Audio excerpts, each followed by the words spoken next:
কুমিল্লায় চান্দিনায় বিএনপির বিক্ষোভ মিছিল ও র্যালি অনুষ্ঠিত।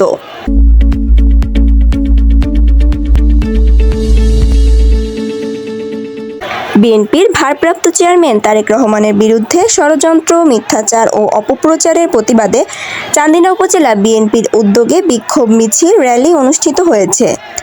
কুমিল্লা উত্তর জেলা বিএনপির যুগ্ম আহ্বায়ক, চান্দিনা উপজেলার বিএনপির সভাপতি জনাব অ্যাডভোকেট আতিকুল আলম শাওনের নেতৃত্বে এই বিক্ষোভ মিছিল অনুষ্ঠিত হয়।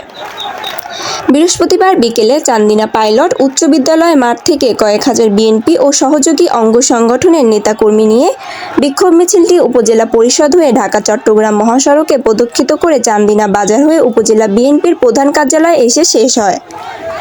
এ সময় উপস্থিত ছিলেন চান্দিনা উপজেলা বিএনপির সভাপতি আতিকুল আলম শাওন, সাধারণ সম্পাদক কাজী আরশাদ, উপজেলা বিএনপির সাবেক সাধারণ সম্পাদক মফিজুল ইসলাম ভূঁইয়া, উপজেলা যুবদলের আহ্বায়ক মাওলানা আবুল খায়ের, উপজেলা স্বেচ্ছাসেবক দলের আহ্বায়ক ডাক্তার শফিউল্লাহ বাপ্পি, পৌর বিএনপির সভাপতি এবিএম সিরাজুল ইসলাম, সাবেক চান্দিনা পৌর মেয়র ও পৌর বিএনপির সাধারণ সম্পাদক সহ আলমগীর খান, উপজেলার কৃষক দলের আহ্বায়ক মফিজুল ইসলাম ও যুগ্ম আহ্বায়ক ডাক্তার জসিমউদ্দিন, পৌর ছাত্র দলের আহ্বায়ক মাহবুব আলম দোলন, উপজেলা যুবদলের সাবেক সভাপতি মোহাম্মদ লোকমান হোসেন শাহজাহান, ৬ নং বারেরা ইউনিয়ন বিএনপির সভাপতি আব্দুল মতিন মেম্বার, পৌর স্বেচ্ছাসেবক দলের আহ্বায়ক মোহাম্মদ ফারুক খান, হাজী নুরুল ইসলাম, যুগ্ম আহ্বায়ক উপজেলা কৃষক দল জাহাঙ্গীর আলম সম্রাট, সদস্য সচিব পৌর কৃষক দল প্রমুখ।